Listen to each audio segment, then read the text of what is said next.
I'll hit record. Okay, I'm like, that's strange. I'm going to just say up front that I'll have to peel out quite early because I have a meeting in a half an hour. So No stress, I'm Mary just Ann. here This for absolutely. And today we've got just a little bit of discussion. Kathleen shot me a message asking if she could also do a quick report. So I'm not sure if she's going to be popping on. If so, we'll have her do a quick report. But we just have to start with a little bit of quick discussion. And then after that, I do have a couple games planned. No stress at all if people don't want to stay. Like, no, this is not about stress at all. This is about, whatever works for you. I also want to let everybody know that I am in talks with Cynthia, our program monitor, to come up with a happy hour day, hopefully next week. It'll be super low key, just one evening. Anybody want to pop in and see Cynthia and say hi? She was our program monitor for TPP for, well over a decade. And she's a good friend. And so anyways, I'll shoot that out to everybody once we officially have that. But Megan, would you mind starting us off with the discussion that you wanted to have with everybody, please? Oh yeah, I just was thinking the other day and I emailed Renee to ask, is there ever a good time for us to kind of strategize? Is there a difference when we apply that we should include in applications to Perkins 5 versus local? Oh, Kathleen, that's cute. From Perkins 5 to local strong workforce to any other grants. Like, is there a strategy? My local applications usually do not get approved. And I tried Perkins 5 for the first time last year locally and was declined. So I didn't know, is there like a, there's always metrics, but is there a strategy? We have such a great application that the team made for the LA region. Is it just that same information? Does anyone have tips about how to strategize? I just thought I'd clarify, am I on the right track thinking it's pretty similar, or is there like something that audience wants to hear that's different from the other sources? I could do a whole political discussion around that, but really, we were funded for 4 years, but the application's probably the least of it. It's talking to people before.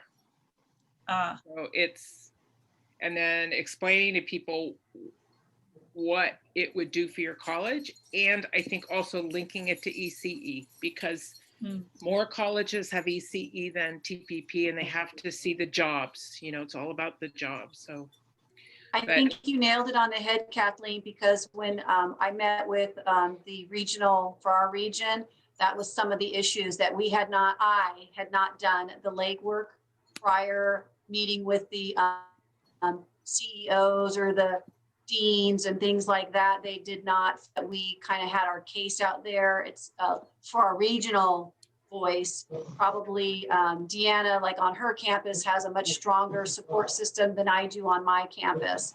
So it's that cross between being individualized and yet collective voice. And what a lot of people have a trouble funding is the idea that we focus on education because we believe in that school age belongs in the ECE. So we have that balance of how do we incorporate those that are, yes, going to go through TK through on up, right? But it's a stepping stone in the ECE world. And so making sure we communicate that is why we need funding to extend the pipeline and that it's an inclusive pipeline. And I think Renee's pointed out in our groups together, we've really become collective in the ECE EDU merging. So maybe this is a good starting point to moving forward, that we keep this unified voice going.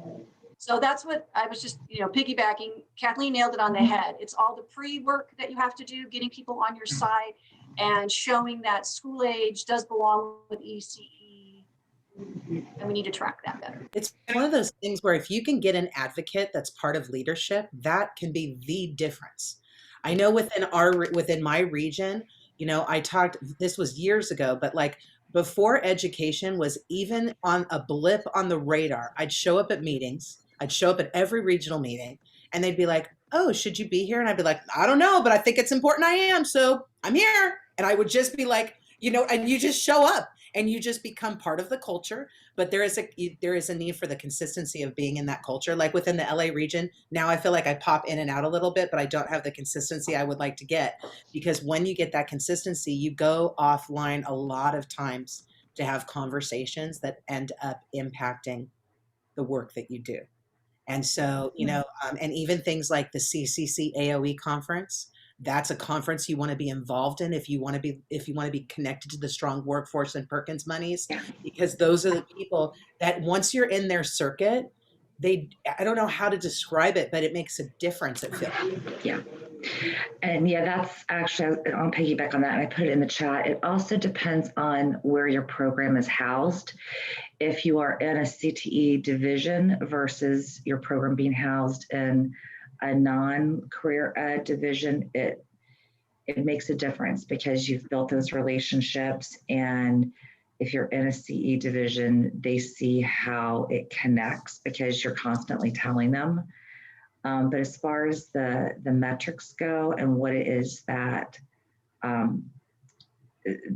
like I'm in a CE division, it's like, who do you even apply? Like, I don't even know. Who do you even apply to when you're not? How do you even go about doing that? I have no idea.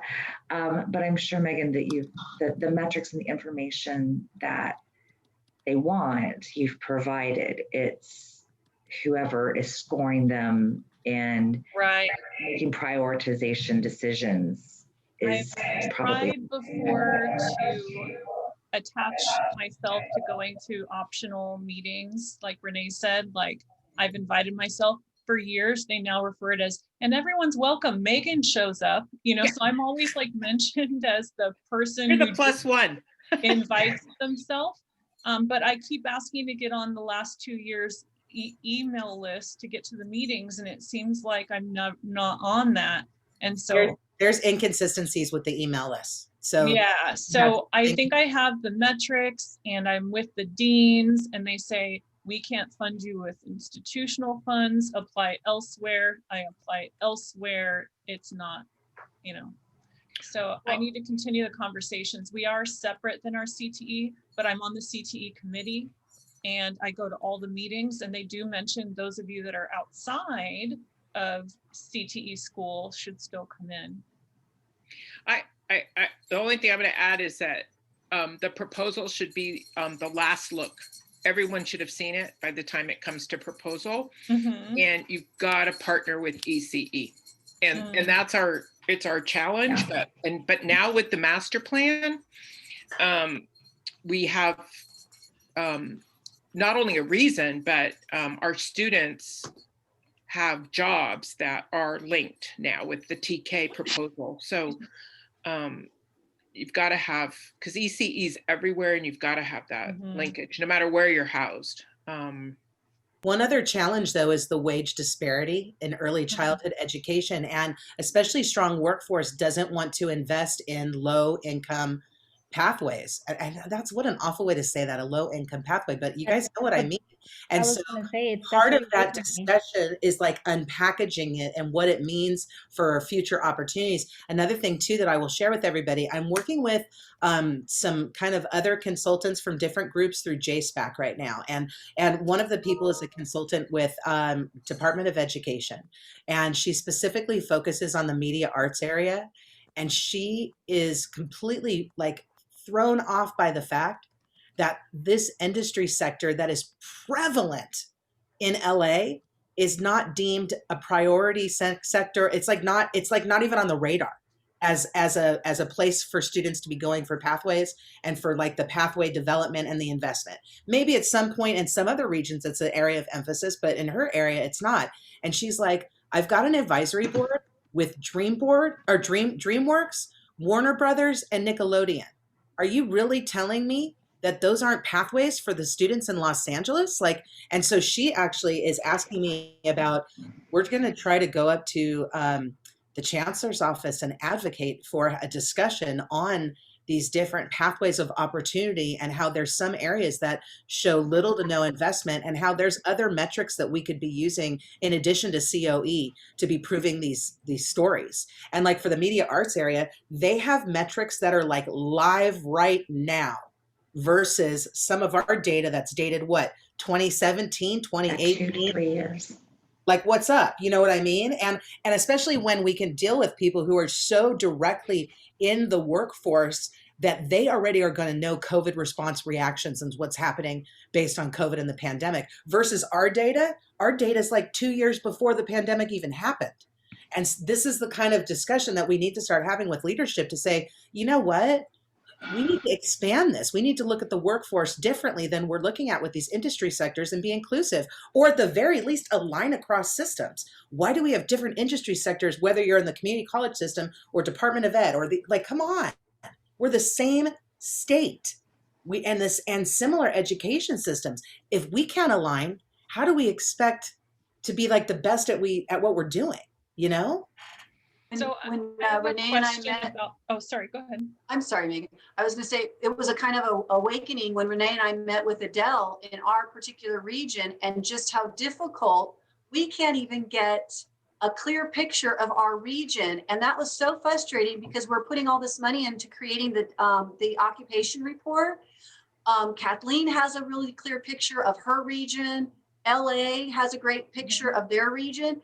We get to our region because how do we, we have Ventura, which is in a whole different branch. We have Antelope Valley and Santa Clarita in that ties into LA probably. I mean, but we can't, it's like a zip code issue. So how does our picture of Antelope Valley and Cuesta, like ours is so scattered, we can't even get a collective picture of what our workforce looks like. And all we get for that is, yeah, this is all no one wants to step up and say, we're going to weed this all out and create a picture. They're just like, yeah, this is what, it's too bad for SCC. It's like, well, this is what they wanted to do. They didn't want to be included in LA and they didn't want to be included in here. So they're their own region. And we're like, wait a second. So we can't pull data accurately. We have to pull data by zip code as opposed by college. That seems like an equity issue. If other colleges are able to analyze their data in one clean way, and then you've got a region or two that can't, I don't know. Right. And then Adele has worked very hard to get those additional pieces and to include what information she can with COVID numbers. And, every time, Adele sees me, she knows I'm going to say, and the LMI data isn't right. And we have to include the other stuff. And she's just like, yes. And when you're doing proposals, you need to bring all of your other data collection.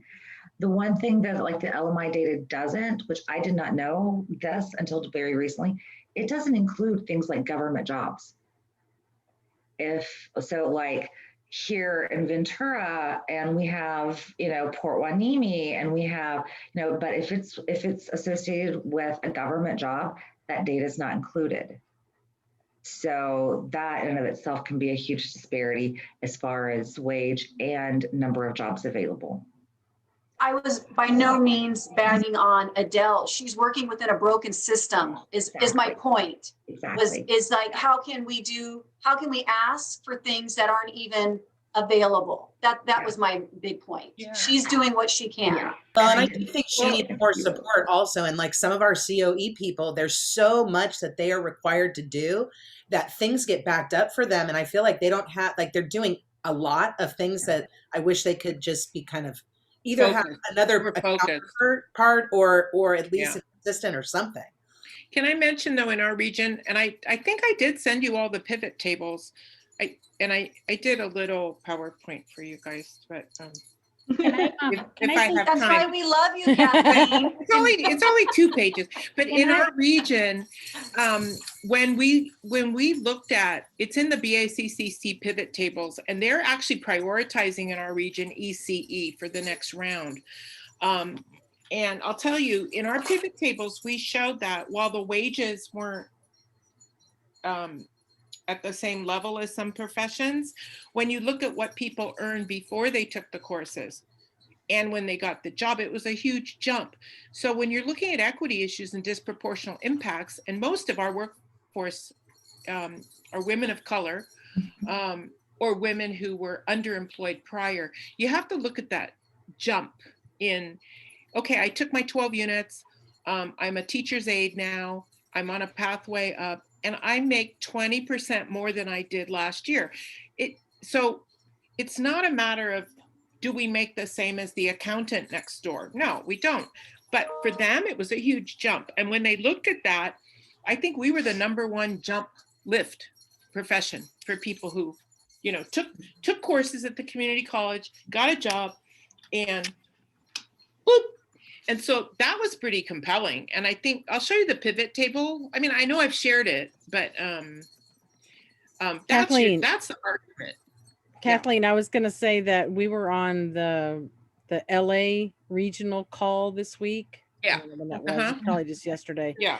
And they, of course, brought up the new 21 through 24 regional plan, I think it is. And magically, education is not even an emerging sector anymore, and on their list, it's not included anywhere. I swear a year ago, it was on some list as not the priority sector, but I think it was called the emerging sector. Well, Leah knows I tried to call them out on this, and I made a point of saying that it used to be like at least an emerging sector, and now it's just gone. And I said, I made sure I pointed out, I said that the excuse that people always try to use is that there's this one position that pays a few cents lower than the median.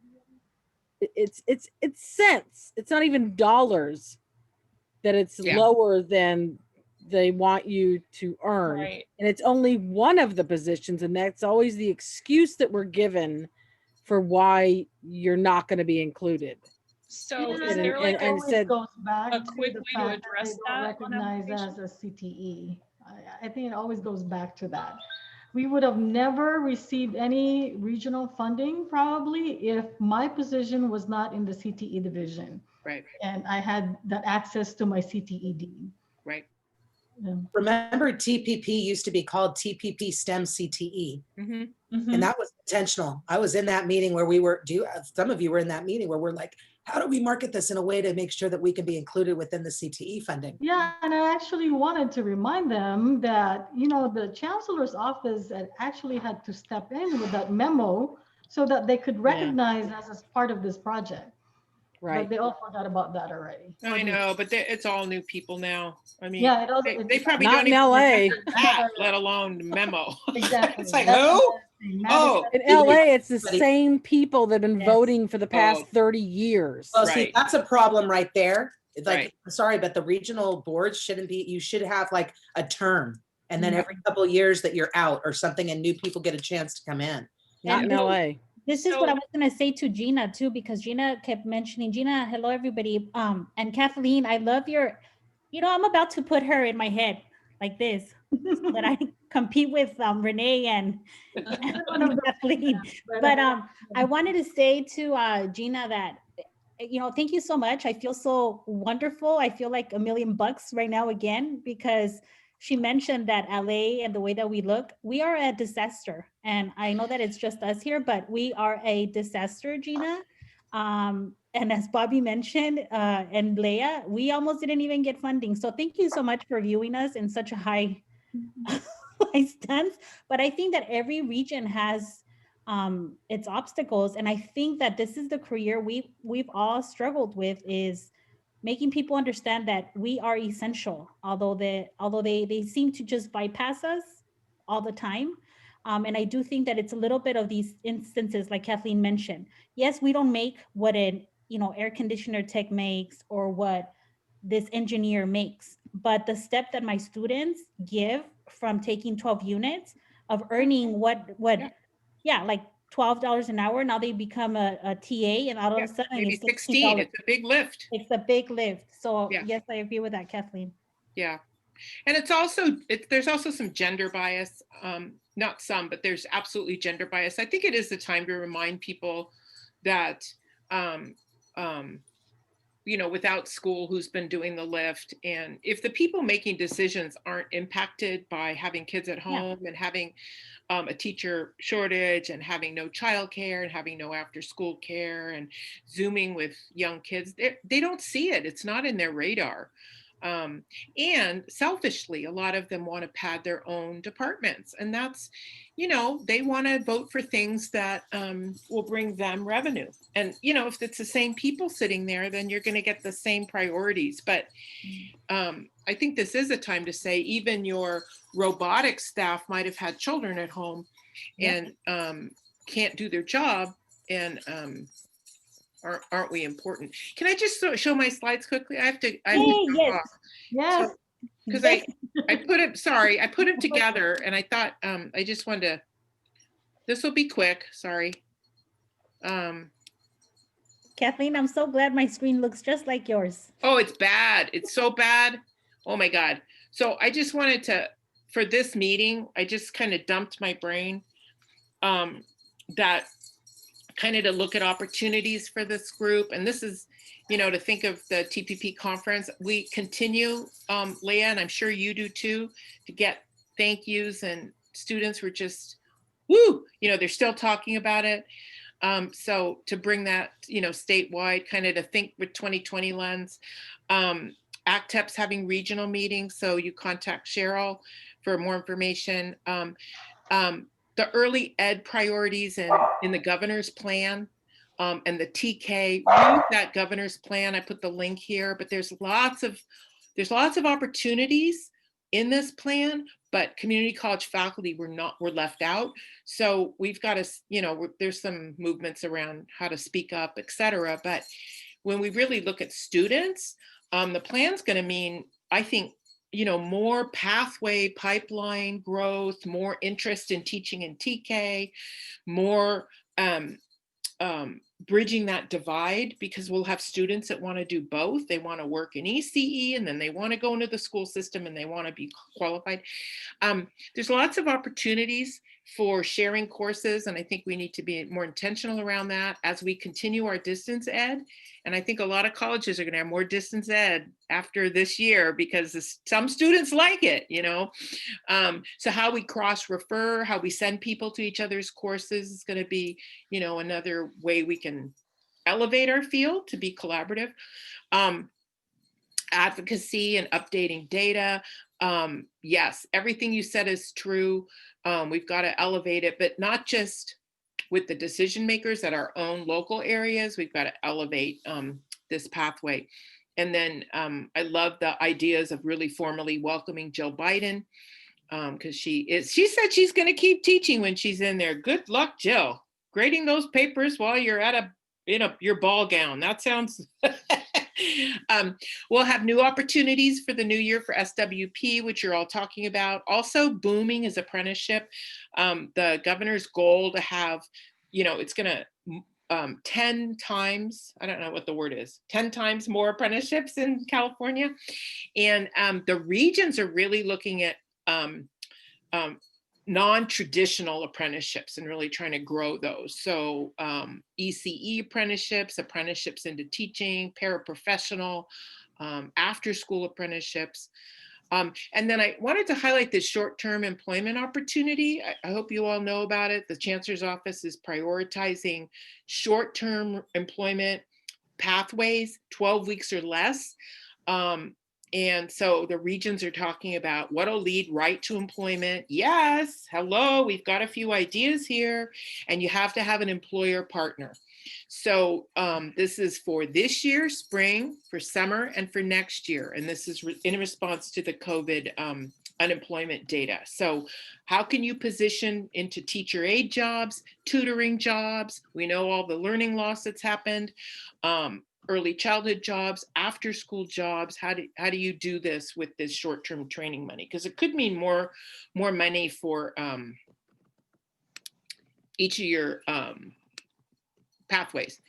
And then blah, blah, blah, blah, blah. I just want to show you my new video, okay? Just came out, hot off the press. I love it. Don't laugh at my, just don't laugh at my emails just because I have all these. Do you mind putting the live links in the chat so we can access them, please? I'll send you this whole PowerPoint. And then we can send it out. Awesome. Yeah, you can send it out. So just watch my new video. Oh, no, that's not the right thing. Hang on. Where did I put my new video? You just made my day. Huh? Kathleen, you just made my day. You have way too many tabs open. I know, and I had it right here. Oh my God. This is Okay, so forget it. I'm beautiful gonna right just now. copy. This is a live post here, my new career changer one, but my live links aren't working. I don't know. I think it's operator error. So I'll just show it to you. Hot off the press, and it's for COVID because it's for people who lost jobs, are thinking of a new career, and we have an idea for them, don't we? So, Yes, and we do. the link is here. You could take it, stick it on your sites, put it everywhere, use it.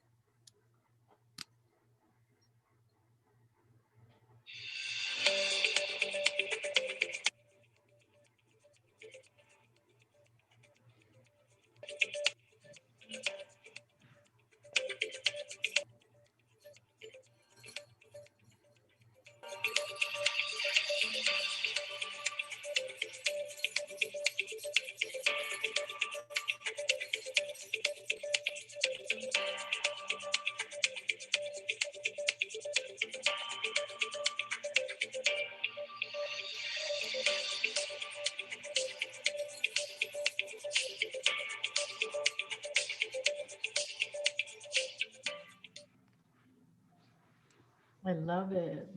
That's We need one. We need one for the LA region. Yeah, well, my video guy, I'll send, I think I've shared his name, but he could probably just chop off our Bay region and you could pay him to put a picture of LA in there or a picture of San Diego. It's just the last couple pages are, the last couple shots are specific to the Bay region, but, he's just email me if you're interested. He's a videographer. He was a community college student. So, You know, I'm thinking of Leia and Renee and Bobby, and I don't know if Pauline's here, but I'm thinking of that new seats. That would be great. Like if we can market it to our students like that. Yeah. Like I would put it at the. Yeah, it'd be a great idea to share Yeah. video with the CPTP group from Center for Collaborative Education. Yeah, and I'm thinking because this is something I can have my students watch as an introduction for 10 points. You know what I mean? And maybe like have them write a little something on why they think teaching is great. I don't know. Yeah. I'm thinking we should have them create our videos for us during the semester and have the students spin on it.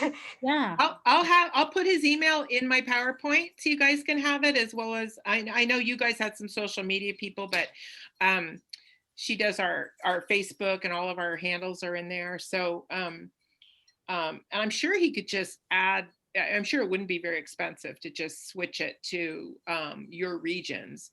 I mean, that's what it's for. So, take it, use it.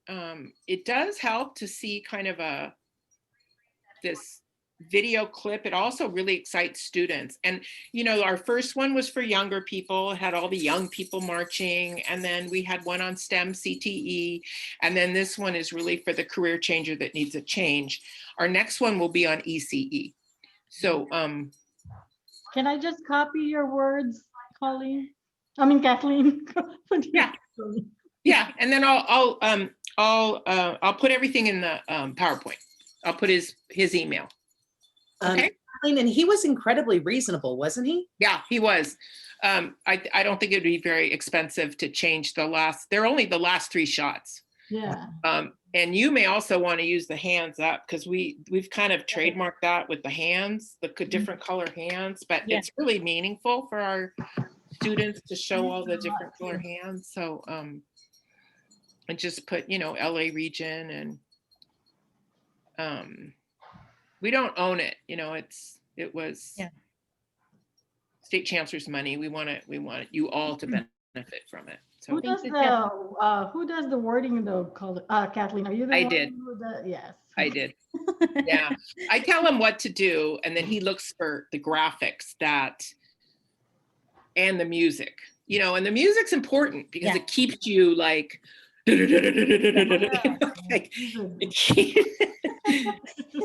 Kathleen, can I say something? Yeah. I found the pickle on your tree. Oh, there is a pickle on my tree. Yeah. Oh yeah. I got a pickle. I found it. Well, I don't know. I do that with Omar, so I'm like, I found it. That's part of My the game daughter, today. my granddaughter has a pickle that's a secret friend. Her friend is Pickles. Oh, And Pickles can beat up her brother. Pickles can take things. Pickles is her power. So I love it. yeah, she's a little sister, so she's gotta have power. Yeah. Okay, I'm going. So I'll send this to you, Renee. You can get it out to everyone. Thank you. Bye, Shannon. Thank you. Thank you. Bye, Shannon. This is great, Kathleen. Thank you so much. And in the chat, Megan brought us, she wants to come back to the question about SWP and Perkins. So if we could revisit that for a little bit. But thank you, Kathleen, for all of this. It's so important. And I especially appreciate you sharing the examples of videos and then allowing everybody, encouraging everybody to utilize it and or, work with the same reasonable videographer to get more region specific. So that's wonderful. Thank you. Okay. Bye. Bye. Ho, ho, ho.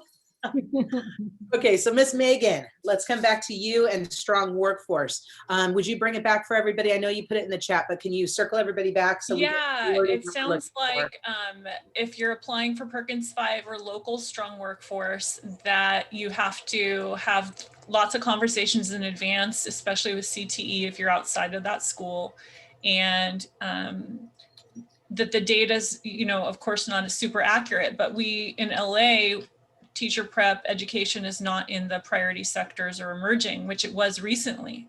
So anticipating folks to say, oh, you can't apply at our college because you're not on that list. Is there any way to kind of get ahead of that? Is there like a last minute or a last tip you can share, and then we can move to another subject? I appreciate this because I'm also wondering if we still have, because this is a 3-year plan, and to be thrown out of a 3-year plan at this point is problematic.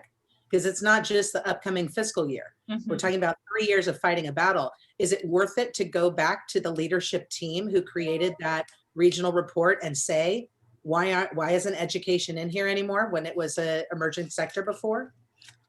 I don't know, I'm throwing it out. What document was, I can't find it in my searches. What document were we listed as emerging? It was like a year ago. Well, Leah, I don't think we'll ever change the culture if we don't push ourselves in there, because they're always gonna, I mentioned to Bobby yesterday in a text, because I'm not as courageous as Bobby, that, they always want to have these conversations with the voting members only. And we need to be part of that conversation, at least the leads. We need to be part of that conversation. And then data too, they brought up data. And I think Lila actually brought up about data is not just LMI. There's different types of data, because we're always putting ourselves in a disadvantage because our data is not consolidated. Our data is not always found in the labor market data or something like that. But there is a teacher shortage. That's not a myth. So how to get our data from somewhere else, not just from the center of, what is the name of their? Center of Excellence. The Center of Anyway. Center of Excellence. Yeah, that's why I mean, I have a membership to EMSI, so I usually just go straight to EMSI and pull data. Because, Center of Excellence is pulling it from places like EMSI. I mean, and they're just behind. They're pulling last year's, and they're not going in right at the moment and pulling the current stuff. Well, but correct me if I'm wrong, Bobby, but I think when that invitation for the application came out, they only wanted us to use the Center for Excellence data, right? Yeah, so what? Yeah, which limits. So is there something, Bobby, from the recent LA regional report that's already listed in the application that we can refer to for this other data? That one that just came out, the 21-24. The one you just applied for. Oh, well, I put down at the bottom the sources that I used for the data. I used the Center of Excellence, but I also used EMSI. So it's already in there. So for my application, I can just go there and. Yeah, are you asking for like a data justification, Megan? Yeah, I kind of want to know, like, how do you circumvent, like, anticipating a person that potentially is looking at your local application thinking you're not CTE, you just changed your top codes to get the money. you know, because our classes changed, Actually, or so- something that's not accurate, or, you know, whatever. How do you word things so that you are clear? And then that could be in the meetings with someone before you submit, and just when someone's reading your application. Yeah, they can't deny the value of the EMSI data because they all use it too. Yeah. It's not like it's a disreputable group. It's a very well recognized, you know, data source. Mhm. So they can't say anything against what? Oh, sorry, Bobby. It looked like Steve was going to talk a minute ago, and I thought you were Mhm. done. So I'm sorry. I didn't mean to chime in yet. Sorry. Oh, I was just going to say, and as far as the local strong workforce and the Perkins, quite frankly, I'm not sure what to. I don't know what to say about that because we've actually always gotten some Perkins funds.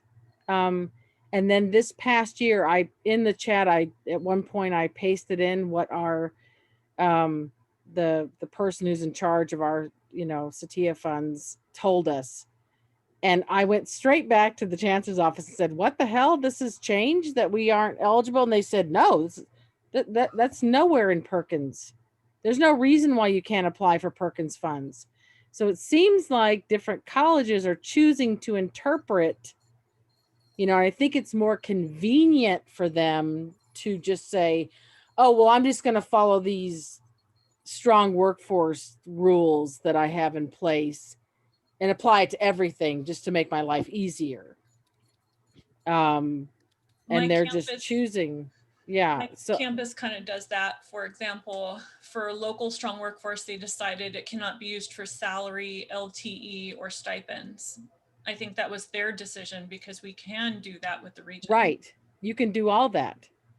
And then on top of that, the same person that's in charge of the STIA is also kind of in charge of our local strong workforce.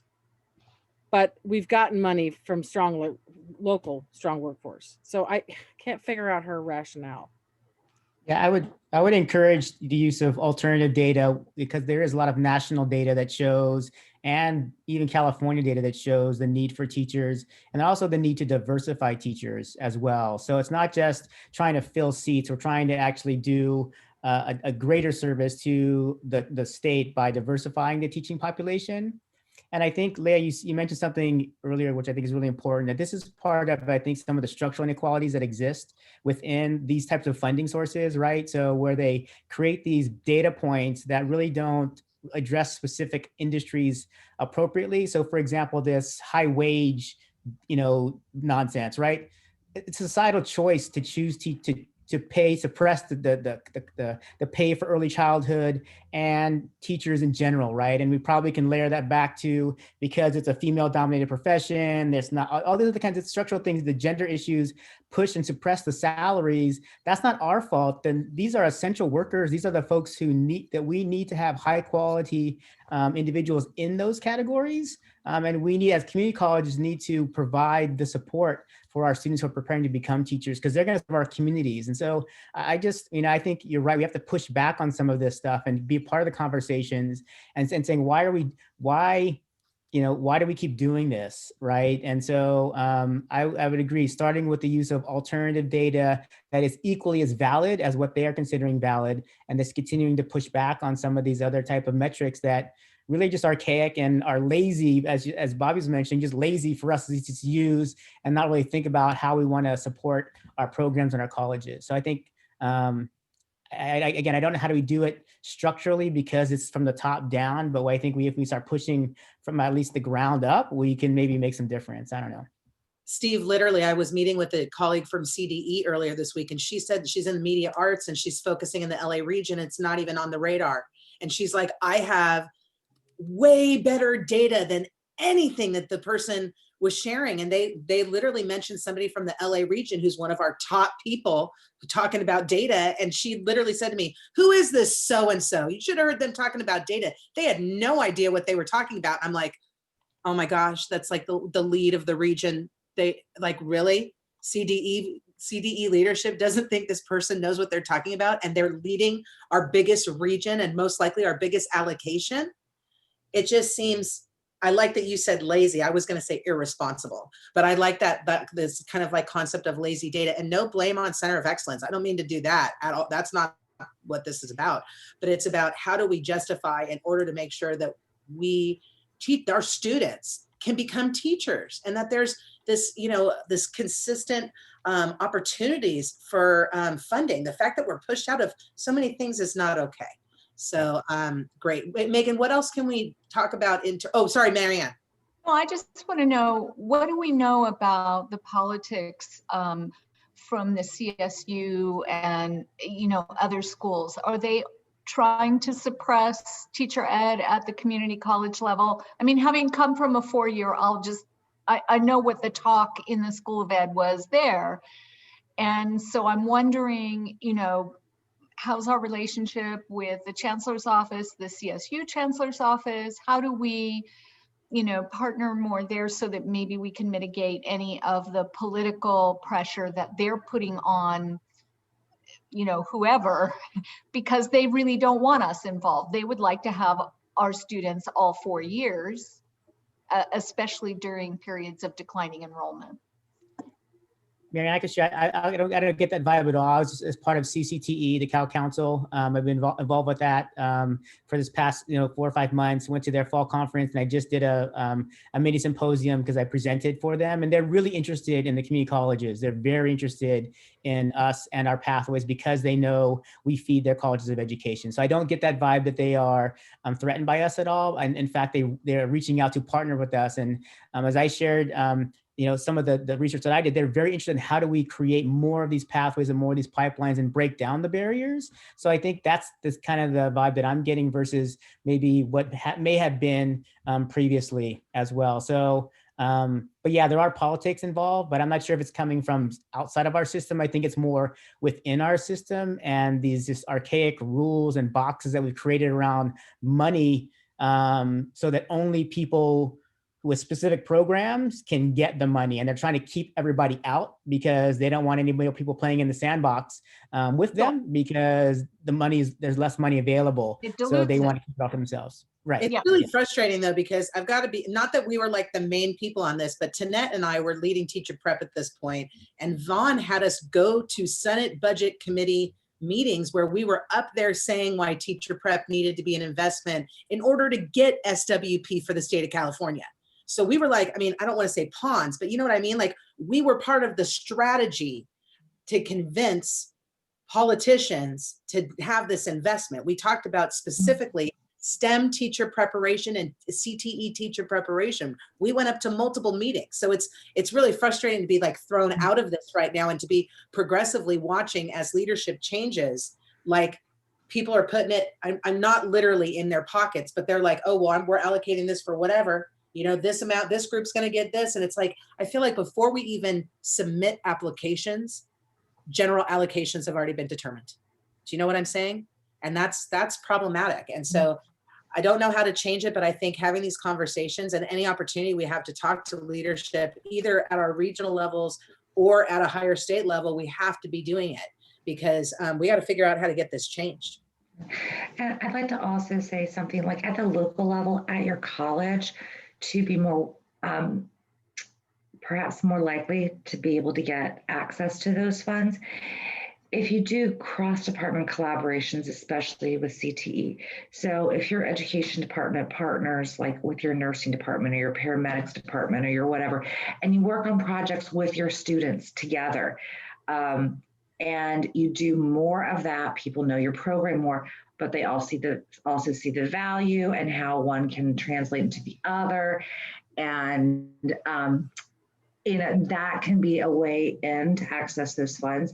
And then if you do happen to have maybe some funds that are hard to spend down and you want to, with those partners that you've been collaborating with, kind of go in, pitch in all of your extra bits of money for something that can be beneficial for everybody, and you show them how to play nicely in the sandbox together, then you're more likely to get to play in the sandbox and get more sand.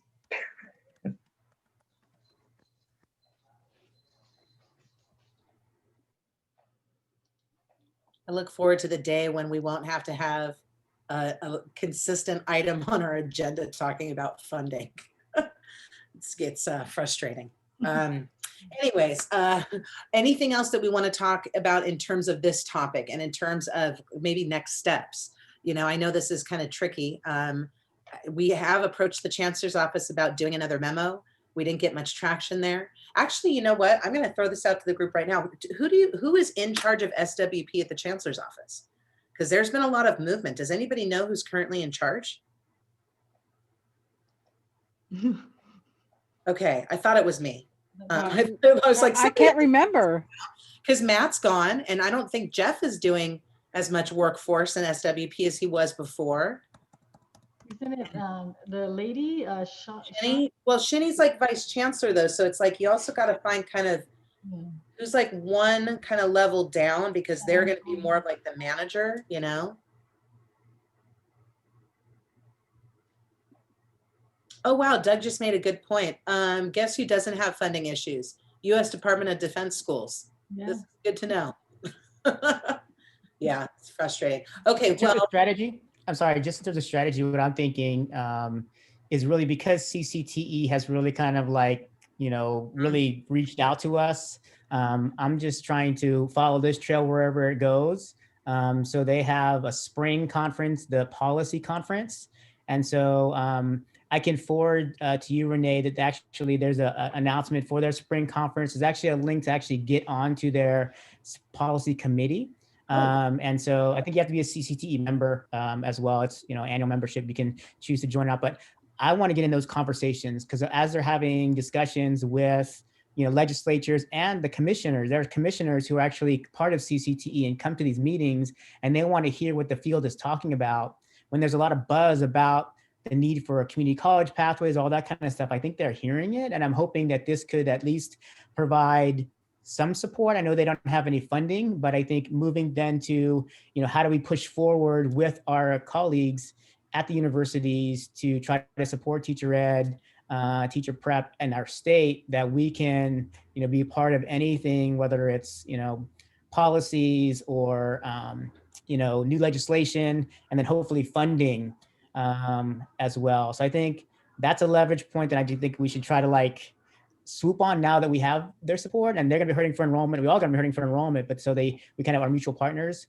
But yeah, we have to figure out strategically, how do we get into our chancellor's office and work with that group, and who are the level pullers there that can help get funding. So yeah, that I don't really know the organizational structure up there right now. CCTE is CSU, is the organization for the CSUs, Steve, right? No, Cal Council for Teacher Ed is all teacher prep. So it's community colleges, it's UCs, CSUs, and independent colleges. It's all the teacher educators, right? And then they have subgroups of special ed. They have subgroups of the bilingual. So they have all these subpopulations, but it's mostly deans and faculty of colleges of ed in our public and private university system. Yeah. I posted in the chat. I looked it up on the chancellor's office website. The dean of workforce development under Strong Workforce is Associate Vice Chancellor Sandra Sanchez. Oh, never heard. And there was two others people, Alejandro Sandoval and somebody else. I can't. I missed her name. Dalbeer. Is it Yeah. Dalbeer? Yeah, there it is. I've met Alejandro, but I don't know Sandra, and I don't know Dalbeer either. I've seen Sandra on one of those webinars before. Is Sandra a newer hire? Do you remember? I feel like she is. She is kind of new. I forget where she came from. Like I think I was at the last FACE Extended Ops possibly. And I don't remember seeing her there. They were like announcing people, but that was, you know, in March.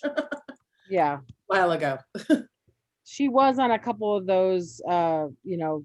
Coronavirus webinars. Yes.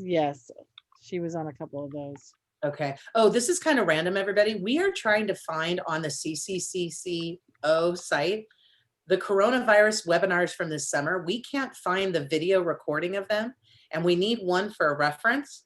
And I know that the video happened. I know that the date was right because we were texting about it live, but I can't use my text messaging with everybody as the citation. So for success.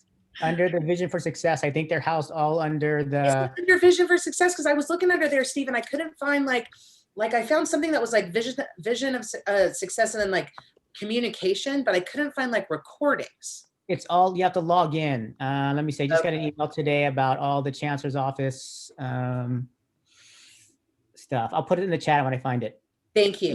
It's not user friendly. You have to go link, and I had to log in twice, 2 different spots, and then I finally got to the videos. It's not pretty. Not user friendly. No. It's lazy organization. Can I just use that for everything now? That's so awesome. Yes. Buzzword lazy. I love it. Now, Leah just had a question in the chat also.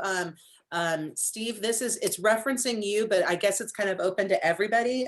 So what about this idea of maybe using Academic Senate, or excuse me, not using, but, partnering up with Academic Senate as a means to, try to make some movement? Could that be beneficial? Yeah, so that's, so I was also talking with Janice, because she pushed out you were talking about the resolution that ECE put forward, right? That group just put forward. So we are talking about, and her and I are going to try to draft something over the winter that's aligned with teacher prep, right? And so we're going to work that group. And then I was asking her, and I think the ACTEP board, about what's the timeline to get that onto the spring plenary? So that we can vote on it. So we're working our way to do that. So as soon as we have a resolution drafted, we'll push it out to everybody. And then what we're going to need is 1 or 2 local senates to and maybe a couple of different regions. I guess there's different regions of the Academic Senate to approve it. And then it'll go forward to the state plenary session. So I think that's the idea. And then the idea is to really, highlight our role in teacher preparation and blah, blah, blah, blah, blah, and then the need for consistent funding. Because Janice, sadly, her program, she is fighting for her life for her program. Her program's been around longer than mine.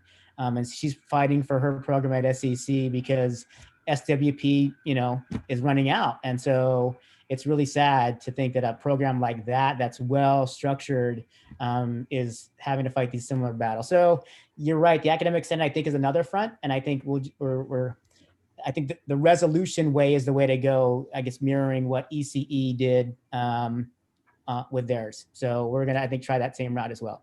Excellent. And Steve, if any of us on the team here could be a resource, please let us know. In terms of the ECE resolution, one of the things that was so fantastic is Kate Brown reached out to us. So we were able to take verbiage from the advocacy paper from, we were able to work with Kate. She had been attending the ECE community of practice and been really active. And so it was so cool to see that resolution go through, because a lot of it is the voices of what we've heard from, hundreds of faculty for the last couple months. And so it was really, really great to see that. So if we can do something like that in EDU, I mean, if you and Janice you're willing to lead that and then let us know how we can help, that would be, I think that sounds like the way to go. Yeah, at least, I guess keep pushing up to let everyone kind of know, where we're at, and give us more visibility, and hopefully gives us more traction. So.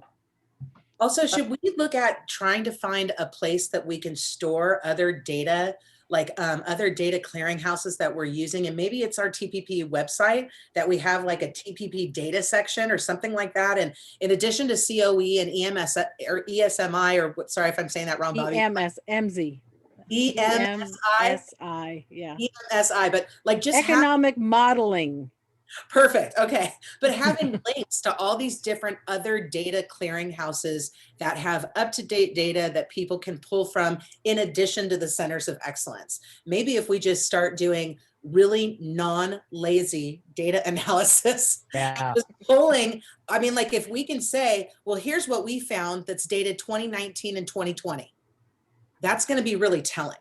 Right. So Bobby, is that something, well, first of all, everybody on the team, is that something that would be useful if we had it, a place where we're storing different data pools or different places we can pull data?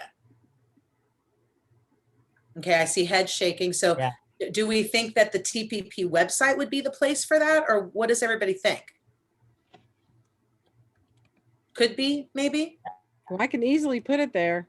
We can have it in multiple places, but I can put it there too. You know what, Bobby, if you're up for it, I think let's go ahead and start that. I think that's a great idea. And then Okay. As people are looking into, hey, I'm going to be doing this report, I need some other data, it will kind of be a place that we can have some, but also, you know, have that conversation of when we find good resources, plunk them in so others can use them. You know, truly a collaborative model, which is what TPP is. Okay, cool. Thank you, Bobby. Gosh, we're already at 1 o'clock. Can I add something? Yes, of course. Like a regional strategy, because remember the Bay and LA, we did that report, and we actually partnered with the Center of Excellence. I think that is a strategy because they, you know, SWP believes so much in the Center of Excellence and the role of Center of Excellence when it comes to data. So if each region can actually partner, yeah, exactly, with their Center of Excellence, and they all come up with data that is produced by the Center of Excellence, maybe they will recognize our data. Well, I don't know. I am not saying. You know, this. I appreciate you saying this too, because I literally have my printed reports sitting in my office. So I've got my San Francisco Bay Area, you know, the CTE, the Teacher Occupation Bay Area, and it's part of LA. And so these are really, really helpful. This is what Gina and I are actually meeting with. We have a draft for the South Coast Central region already ready to go. And we're just trying to get some time with Centers of Excellence so we can lock everything down. But if other regions have opportunities and some financial means to make it happen, if you can create those reports, they're only beneficial. It's not like, you know, it's a cost, but they're really great to have.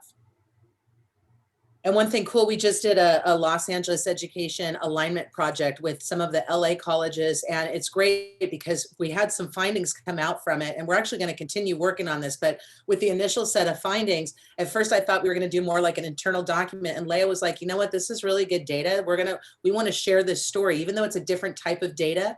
We want to share this story and be able to use this as a very similar report to the COE report. So we're now taking that and putting it into a similar format. So that way those voices can still be utilized to hopefully for some advocacy. One of the other, I guess, bullet points you could also use is the numbers of teachers who we employ who are not fully credentialed, right? So they're filling a space, but they are not fully credentialed.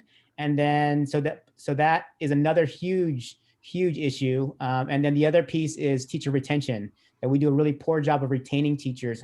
Our strategies of home growing our own teachers, we know leads to teacher retention, right? There's lots of data already that shows that. And then also the fact that we don't have credentialed teachers working in the most high need schools is a tremendous equity injustice, right? And so those are other factors besides this basic LMI, how many spots are open and how many candidates. There are other factors that layer that need to be, that don't play into that data. So I think this alternative data you need to provide could also be, you know, those other issues of how many, and there's a lot of good studies on the how many not fully prepared teachers are working right now. Some of the data in LA, the LA region on the number of underprepared is just so concerning, because it's a direct correlate. If you look at the number of underprepared teachers, and, you know, depending on who you are, how you qualify it underprepared often means, you know, are they meeting the CTC guidelines in order to be credentialed in the classroom? If they're not fully up there yet, they're considered underprepared. And, you know, one of the hardest things is when we see this direct correlation between our most underprepared groups of teachers are in our most financially strapped districts, where where I shouldn't say financially strapped, I'm saying that wrong. It's our districts with our highest concentration of students in low socioeconomic status. And we're plunking in all these not prepared people as like, well, here we go, we're going to put them in there. And it's not fair. Oh, Bobby just asked who's on. I don't know who's on from 805. Hi, 805. I was just wondering. They've been muted and they don't have a camera on. I was curious who's on the phone. Can I ask a general question here? Because we have a lot of highly knowledgeable people here. It seems strange to me. I just came from the Peach meeting and now here. And you know, exactly the same things are being said in the ECE community, which is this. Look what we have here, this group of people that are highly motivated, highly intelligent, highly capable, and we're all rumbling like we're we're the peasants before the French Revolution or something. We're saying like, oh, we have to storm the Bastille. What documentation should we bring? Maybe we should create our own documentation. What I wonder is, why aren't the people that are actually in the seats of power, of decision making, of funding, why aren't they doing this work? What work are they doing instead? Why are we here talking about this as if we have to convince them? I don't understand that. I'm really asking. It's a very sincere question. Doug, I feel like there's certain industry sectors where there's a lot higher wage when you're starting out and more opportunities. And I think the emphasis has been on what are these middle wage jobs in the state of California. I mean, that's what I think. I could be misspeaking on this, but you know, the biggest push within strong workforce is we don't just want to make sure that you're employable, but we want to make sure that you're employed above poverty level. We don't want you to be, and so that I know within, and one of the things that locks us is, you know, we're identified more under early childhood CTE, which is the lower end of our salary schedule. And so there's some issues right there.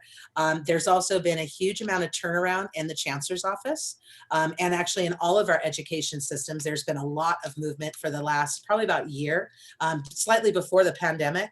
And I think part of it is like, you know, there's a disconnect.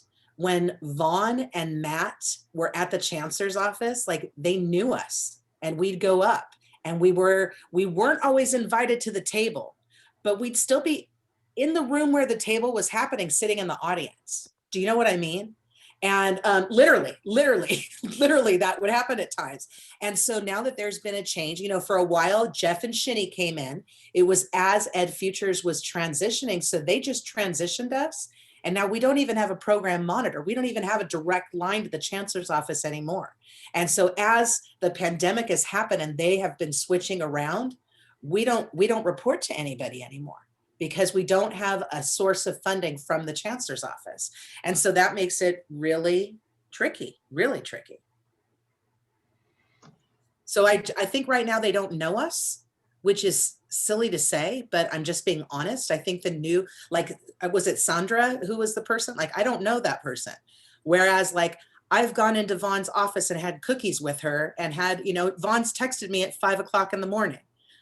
You know what I mean? Like Matt, I did a job shadow with Matt in the Senate, like for a day, like, and now we have these new people and like, we're not, you know, and we're also not at conferences and we're not flying up because of everything going on. So there's less FaceTime and it's just been, other groups have kind of gotten in line ahead of us. And I'm not sure I'm representing this properly. So please, anybody else, feel free to chime in, but that's my perception on it. Well, did you see what Leo wrote in the chat? Renee needs to sit on one of those positions. And I agree. And I don't understand why the people who are sitting on those positions, I really just wonder, what are they doing? Why aren't they talking about the same stuff that we're talking about? And again, I repeat, I just came from the ECE. They're saying the same thing about the master plan. Oh, the master plan, they didn't get it right. They didn't consider this. They segmented this wrongly. It's like, I don't know. It just seems like there's something going wrong with the whole system. I don't know what it is though. I was hoping somebody here would know. But anyway, all right. I don't know. Right before they started restructuring all that stuff, remember that they were redoing the website and they're breaking it up, and there was going to be public service and safety sector. Is that what it was called? Something like that? Yes, it was PSS because I was in all the meetings for that as well.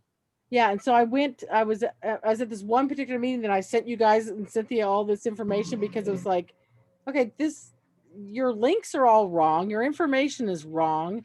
You click on these links to supposedly go to teacher education, and all it does is feed back to the original main page. And so I pointed all these problems out to them. They're like, oh, we'll fix it. Yeah. You can't even hardly find that page if you're trying to look for it. And the last time I looked for it, it was still wrong. Hey, you guys, would I found it if I just emailed that Sandra person and say, can we meet with you? I mean, yes. Like, I don't know her. Couldn't hurt. What's the worst? Let's do it. Travel opens up. We just show up in Sacramento. That's what we do, right? That's right. We just show up. Steve, do you have any political ambitions? Zero. None at all. Cam used to. Well, Megan doesn't mind being a party crasher. Yeah, Megan. No, I'm talking about maybe that's what we need. Maybe we need to go deep state and get some of you on the positions where you're actually pulling purse strings and signing documents, the new plan for California. I'm just saying that Megan's a party crasher at her own campus meetings. I know. Megan's very high on my list too. Why not Sacramento? I agree. We have the Megan, Steve, Renee, Leah coalition, and you too, Bobby. Get in there. My goal is to end up in Sacramento, but I can't move for another 3.5 years because I've promised my children that I will stay here till they finish high school. Oh, I like that. I'd like to be our state superintendent of TK through 12 education. Okay. That's my goal. In 3 years, I'm ready. I got my vote ready. And I've had some people in my community on 2 different rounds talk to me about going for assembly. I have a group that's even offered to help fundraise and push it forward. So at some point, I'm hoping, but I don't know, but I'm hoping. At some point, we all have our vote ready for you. Please do. Unicorns, please. Forever. Do you have to move to Santa Clarita to vote for you? Oh no, Leah, I will move out of Santa Clarita. That's the whole goal. Well, no, there's definitely some things to do, but I can reach out to that vice chancellor and just introduce myself and say, can we have a meeting at the start of the new year? We'd love to bring leadership from teacher preparation to introduce ourselves and to tell you what we're doing and, to strategize for the future of teacher preparation post-COVID. It can't hurt to send an email. That's a great idea. Bring Steve, bring Janice, bring those fighters. Absolutely. I think maybe one of the disconnects is that when you reach up to the higher level, it's very politically structured. So maybe it's a rare person who's good at politics and also good at getting the real job done. But I think a lot of the people in this meeting here would be welcome as superintendent of public education in California or any other very high profile position. But I think that might be why it is. Tony Thurman, he's awesome. I love him, but I don't know. Why can't we just ask him and get everything we want from that? But I gotta be honest, we have a bigger ear from Thurman and his crew right now than we do from our own.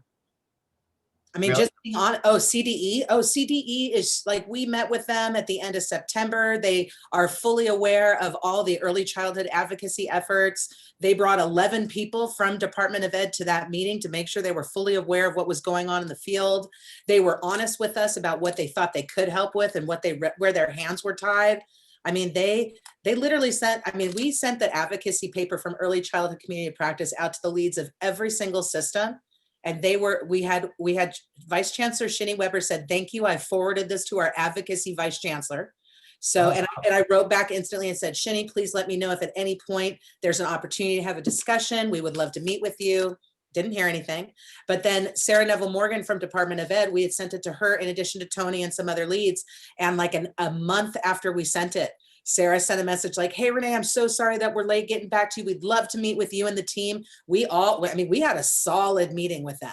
And I don't know if there was like necessarily any deliverables that came out of it, but there was at the very base foundational level, they all read our report and had a better sense of what's been going on in the community college early childhood faculty, during COVID.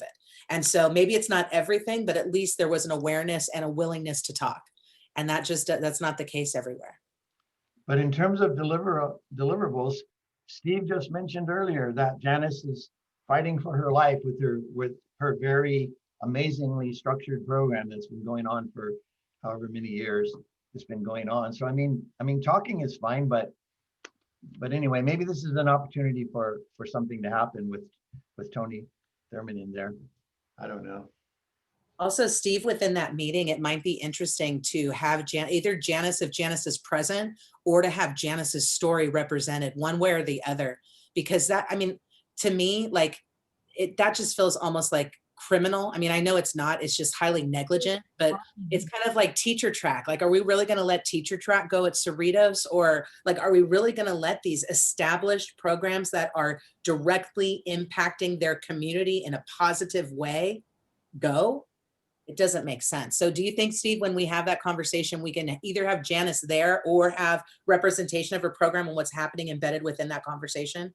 Yeah, I think so. I mean, I think so. And I think I would want, if we got that meeting, to have a unified front and a unified ask, right? So, because it's easy when we get into these spaces to begin, stuff starts getting really confusing and like, what are we asking for and what are we talking about? So if we could, have a meeting before the meeting to be able to kind of like, what is our unified asks that we could really be pushing forward and asking our chancellor's office to do to support us, whether it is representation, is it money, is it fisc, is it funding, all those kinds of things. So I think that would be helpful, I think, and that would be, I think, tangible then that person can go forward with, versus I met with these TPP folks and they're like, they have a lot of stuff going on. We need to so I would in my mind would want to have something kind of very strategic to place in that person's hands that they could maybe push forward. And so hopefully it can kind of all come together with maybe the academic senate resolution, this type of meeting, kind of like converge with, the same type of synergy and the similar type of asks. And then, yeah, we can definitely provide examples of, what's working, what's not working, and kind of lay the groundwork for what the next step might be. I think that's so smart, Steve. I know when ECE, when we met with Department of Ed, originally there was multiple letters of advocacy and then the white paper. And within the early childhood leadership group, I said, literally, once we got to the fourth letter, I'm like, this is going to be white noise now. We can't send this one. We need to only send these other ones, and then the advocacy paper. And fortunately, everybody on the advocacy team, the leadership team, was totally willing to do whatever was most strategic. But I understand what you're saying with that whole, it can't be white noise. It has to be like, what's the 3 tangible or the 2 tangible or the 1 tangible ask? It needs to be really concrete. So I'll shoot that email out, see if we get any traction. And then we should plan, at the start of January to come together to strategize, assuming that they will give us a meeting date. But that sounds like a good next step. We'll see what we can do. Excellent. Well, the next thing I want to talk about, I'm sorry, I have all these games ready too, but I know that we're running out of time. So here's what I'll do though. There's one more topic I want to talk about. If anybody wants to play some games, I have them. If not, no stress, because there will be a happy hour coming up most likely next week, totally optional, like just if anybody wants to come and hang out. It'll be one evening next week. But one of the things that I did want to make sure that we talked about as a team before 2021 happens is I want to see if we want to continue our monthly TPP meetings. We've had these now for quite a few years. Gosh, I don't even know how long, Bobby. How long? Like 8 years? I don't know. We've had these TPP meetings for a long time now.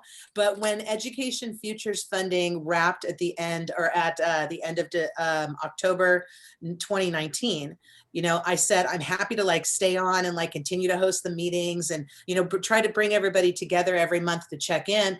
And, I think at that point, we really believed that it was going to be like a 3 or 4 month gap until we had another set of shared funding that, one of the reasons why we had these type of meetings was a shared funding source with all of us. But now we're not in that. Everybody's got either individual pockets of funding or is searching for funding. Anyways, with that, I just want to see, is it beneficial to the group to continue meeting? And if so, would we like to continue meeting 1 day a month like we've done in the past? Or what would everybody like moving forward? Also, Megan just put something about a master calendar in the chat. Megan, it is on my to-do list. I need to send an email to everybody to come together to do a master calendar. But I think that's a great idea where we can have one TPP calendar for 2021 that's got all the ACTEP dates on it. It's got the convenings on. It's got, some of our regional meetings. If we get for instance, the LA region, we know we can't have a TPP meeting during an LA region meeting. Also the COPs and just anybody who we think would be who we'd want to have on the calendar. So, okay, I see some people in the chat. I'm going to stop talking now, see what everybody says. I'll chime in here. So I know before this meeting and previous meetings earlier this year, we had tried to figure out a way to maybe combine synergy and forces with ACTEP. And I still think that's a really important goal for us. And so the new board will be meeting in January. And I think that's one of the things I would really want to bring. We have no idea what our roles will be. We'll be voting in that meeting. the roles of the executive board and all those kinds of things, who's going to be in what positions. But I would imagine, speaking for the folks who are in this group who are also part of the board, that continuing this work is really important. We'd like to share it, right, in whatever way, so that we could bring more of this to more people, right? Whether they are current ACTEP members or current TPP members, or want to be in both groups, or, just interested. So I would be willing to, work with you, Renee, if you're interested, or with the ACTEP board, to kind of figure out how these could continue, and maybe in a shared fashion, if that would be of interest to the group, so that we can bring both, use it as a communication tool for all of us. Steve, I love this. And, one of the things that we've been doing with the early childhood community of practice is we've started meeting with Tri-CECE and Peach. So now there's like an early childhood leadership, you know what I mean? Like a leadership group. And so that's been really beneficial. And we're still trying to figure out with that group, like how to, we all still have our individual meetings. So how do we work smarter? Is it like, shared collaboration, shared meetings? So we're still trying to figure it out from that side too. But at the very least, maybe we look at, if we decide to keep TPP meetings, and if we decide to keep them monthly, then maybe we start doing like a quarterly shared meeting.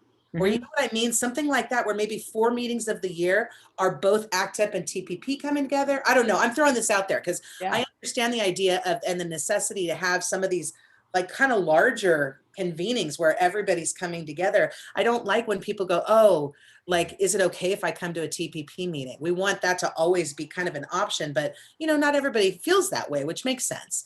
And so I love the idea of coming together and what that could possibly look like. What does everybody else think on this? So far, I've seen some things on the chat. It looks like people are supportive, but I don't want to force anybody to continue this team, or, to continue our meetings in this format. I don't want it to be like, perceived like it's me like forcing everybody to do it. But I've been committed to teacher preparation since I started as a faculty member in 2004. And so it doesn't seem right to step back if we don't have the opportunity to come together. So if people want to, I'm happy to continue. And I was going to say, because someone had asked me this previously, once upon a time, what was it, 3 or whatever years ago, that Cynthia gave El Camino money to continue to maintain the website. She was technically paying for mine and Jenny like a dot of our salaries, but I just socked it away in a budget. I just keep making accounting, roll it over, and I just use it to, renew licenses and, URLs and things, so that we could maintain the website past the Ed Futures funding. I mean, my accounting keeps asking about, what is this? It's for the website. Just leave it alone. Well, Bobby, if we ever got to a point where we ran out of those funds for website or whatnot, I'd also be open to personally paying if we need to, or you know what I mean? Like when we set the ETE website, like Rachel paid that out of pocket, and everybody was like, okay, we can chip in. Or, I know that's not ideal. I know that's not ideal, but there's still at least a few $1,000s in there, and it doesn't. And what I did was like, you take the cheaper rate, and I buy the URL for 3 years, or whatever. I get it for an extended period. So I'm paid off for a while already, and I still have a pocket of money sitting there, and it's just my time. So that's not any expense. So, I was gonna say, so the website's okay, and we could do whatever we want to with it, because I can do whatever I want to with it. I think it's really beneficial for us to continue to meet. Because it really gives us a perspective for what's going on around the state, and we don't end up getting siloed in our schools or in our regions. Right. And the idea of inviting ACTEP, once a quarter or something, like every 3 months, something like that, to participate, to join forces like we've trying to do with Peach and Tri-CECE, to have a cohesive, unified voice for our students and our field and our communities, I think is really smart. Any other comments or thoughts on this? Rosemary, are you going to talk? You look like you're going to lean forward and talk. No pressure. Should we invite the whatever Vice Chancellor Sandra to one? We absolutely should. You're absolutely right. Yeah. Why Maybe we not, should right? drag in other people. Yeah. Miss Weber.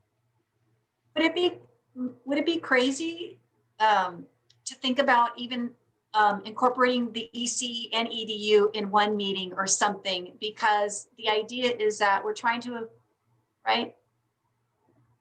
Yes. Pathway pipeline. And it would be kind of fun because so many of us are doing double duties anyways. So again, just to see the who's who of both sides. Gina, I love that. We've never brought together the two COPs. They've really like existed side by side, and there's a lot of overlap, but I still can't. I mean, I got to be honest, you guys, at some point we need to write a paper about the COPs, because what has come out of the pandemic for us has been kick ass. We've been kick ass, providing like awesome resources, providing a place where people can feel like they're at home and they can ask questions and that they've got some support. And so at some point that's got to come out. But I love that idea. Does everybody also like that idea of maybe having some opportunities within the master calendar of bringing the two COPs together? Yeah, you better have an agenda for that, because there's going to be a lot of. Oh, interesting. And Megan just put, I could also see combining with ACTEP quarterly and the ECEs coming in as well. Ooh, wow. Imagine that. A continuity. We're stronger when we're united, right? Mm-hmm. You got Renee's head spinning. She's busy taking notes on her little notepad. Usually it's Renee that has our head spinning. So what a switch.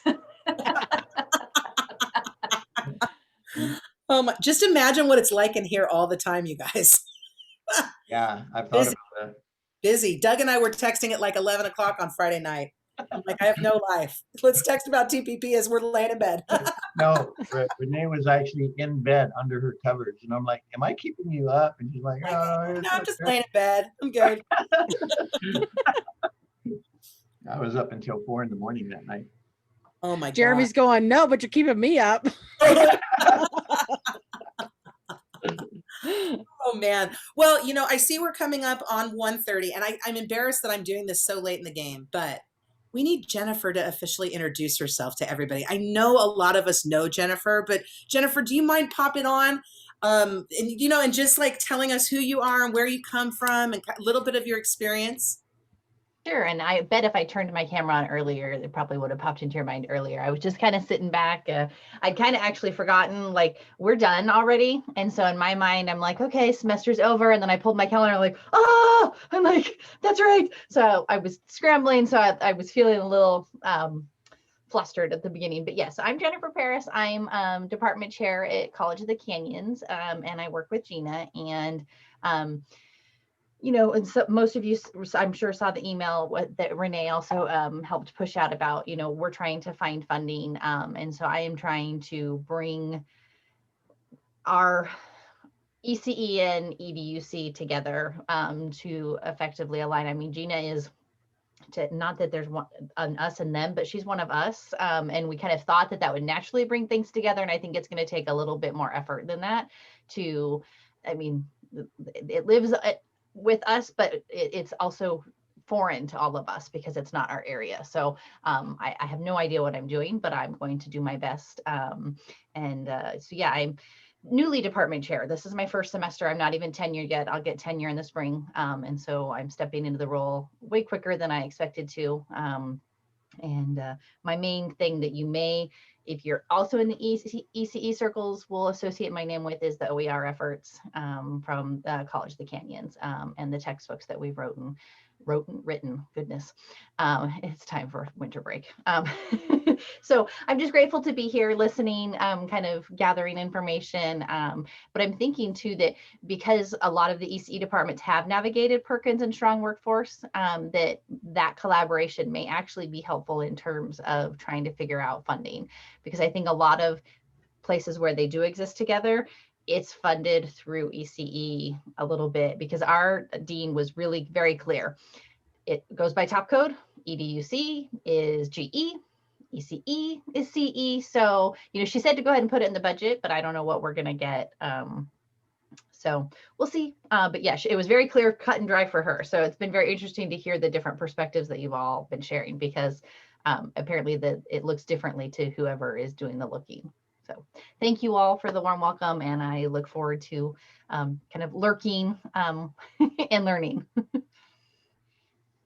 Congratulations on your department chair position, and you haven't even been tenured yet. That's pretty impressive.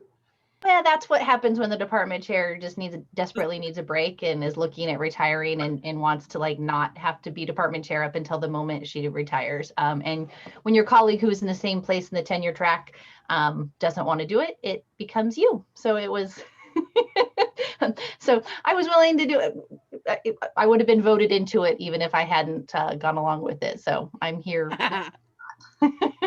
Jennifer, I was chair on your department before I was tenured as well, my friend. I know. Wow.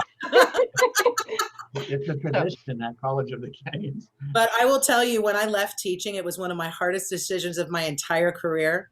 And these are the moments, though, where it comes full circle, because if I hadn't left, Jennifer wouldn't be our department chair at Canyons.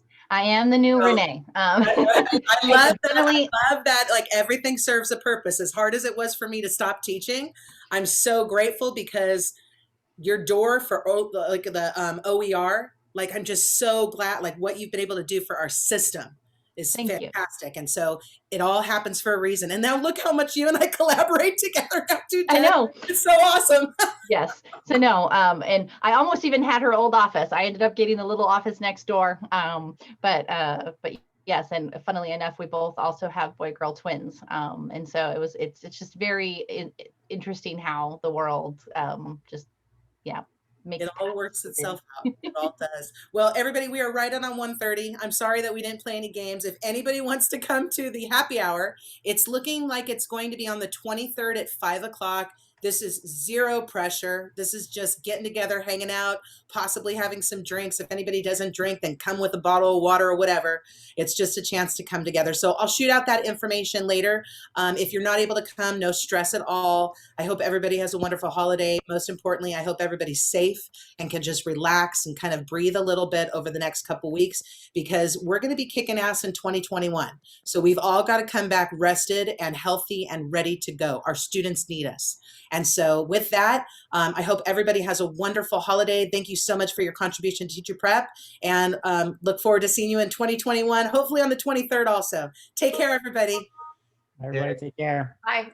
Bye-bye.